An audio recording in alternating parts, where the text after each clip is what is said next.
Ayan. Pwede na siya. Lagyan na natin siya ng tilapia.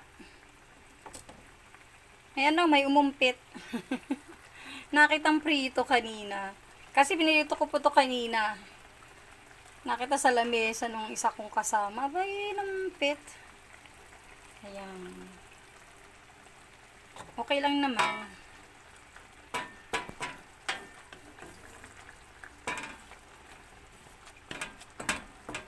Ayan, kompleto na yan. Nalagyan na natin ng magic sarap, ng paminta, ng betchin, di ba? Okay na siya. Ang sarap niya, Abi.